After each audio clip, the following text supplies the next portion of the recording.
KGF movie के blockbuster success ने fans में केजीएफ के लिए एक इमोशन क्रिएट कर दिया है। लेकिन आप ये जानकर हैरान रहेंगे कि केजीएफ सिर्फ एक फिक्शनल स्टोरी नहीं बल्कि वास्तव में मौजूद सोने की खदानें हैं जिसका एक अपना इतिहास रहा है। आज हम आपको केजीएफ के इसी वास्तविक इतिहास से रूबरू कराएंगे। नमस्कार दोस्तों, एजे एक्सप्लोर के हिस्ट्री ऑफ केजीएफ के इस सफर में आपका स्वागत है। केजीएफ, जिसका पूरा नाम कोलार गोल्ड फील्ड्स है, भारत के कर्नाटका राज्य में बेंगलुरु से 100 किलोमीटर दूर कोलार जिले में स्थित सोने की सबसे पुरानी खदानें हैं।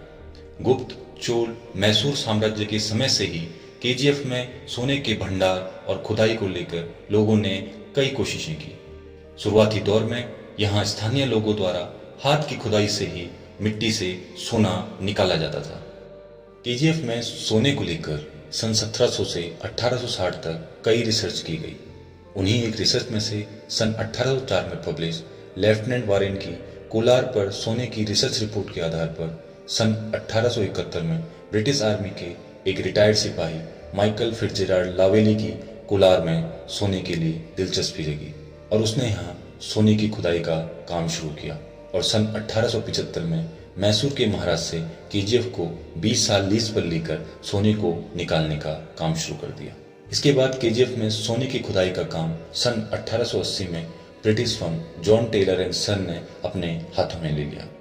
पहले खदानों में काम करने के लिए मसालों और केरोसिन लैंप का प्रयोग किया जाता था, लेकिन जॉन टेलर एंड सन की महत्वाकांक्षी योजना के तहत सन 1902 में कावेरी हाइड्रो पावर प्लांट से 140 किलोमीटर दूर केजीएफ की खदानों में बिजली पहुंचाई गई, जिससे केजीएफ दुनिया का पहला ऐसा माइनिंग एरिया बना जहां बिजली उपलब्ध थी।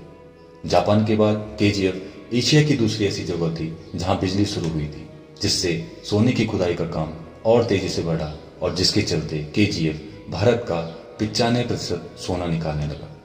सन 1905 की रिपोर्ट के आधार पर भारत सोना उत्पादन करने के क्षेत्र में दुनिया में 6वें स्थान पर था। केजीएफ से निकले सोने को इंग्लैंड एक्सपोर्ट किया जाता था, जिससे ब्रिटिश लोग जो माइन चलाते थे वो अमीर थे और अच्छी कॉलोनी में रहते थे, जबकि वहाँ काम करने वाले मजदूरों के लिए घर तक उपलब्ध नहीं था। वो लोग माइंस के आसपास झोपड़ियों में रहा करते थे और अपनी जान जोखिम में डालकर खदानों में काम किया करते थे, जहाँ का तापमान कभी कभी 55 डिग्री सेंटीग्रेड तक होता था।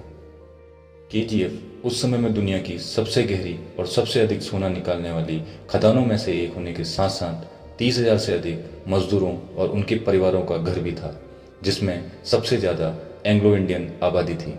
केजीएफ को ब्रिटिश लोग मिनी इंग्लैंड कहा करते थे, क्योंकि यहाँ का क्लाइमेट, रहन सहन, क्लब्स और कॉलोनी इंग्लैंड जैसी थी। ब्रिटिश माइनिंग कॉलोनी होने के कारण केजीएफ में जीवन ब्रिटिश संस्कृति से काफ़ी प्रभावित था। कई दशकों से ब्रिटिश द्वारा केजीएफ में सोने की खुदाई का काम जोरों पर था, लेकिन समय के साथ साथ केजीएफ में सोने का भंडार कम होना शुरू हुआ तो मजदूर प्रवासियों ने कोलार छोड़ना शुरू कर दिया। हालांकि भारत की स्वतंत्रता तक केजीएफ पर ब्रिटिशों का कब्जा था और उन्होंने सोने की खुदाई का काम जारी रखा, लेकिन सन 1956 में भारत सरकार ने केजीएफ की खदानों को अपने अधिकार में लेने का फैसला किया और अधिकांश खदानों का कार्य राज्य सरकार को सौंप दिया।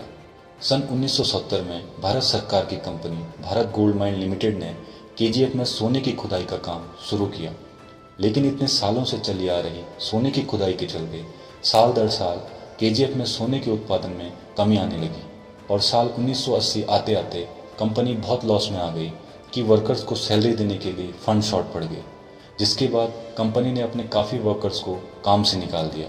लेकिन उसके बाद भी लॉसेस कम नहीं हुए, क्योंकि खुदाई में लगने वाली लागत केजीएफ में निकलने वाले सोने की कीमत से कहीं ज़्यादा थी, जिसके चलते सन 2001 में केजीएफ को बंद कर दिया गया। केजीएफ में सोने की खुदाई के इन 120 सालों के इतिहास में 900 टन से अधिक सोना निकाला गया। केजीएफ बंद होने के साथ ही ऐसी नौकरियां चली गई जिनसे पीढ़ियों से परिवारों का भरण पोषण होता था।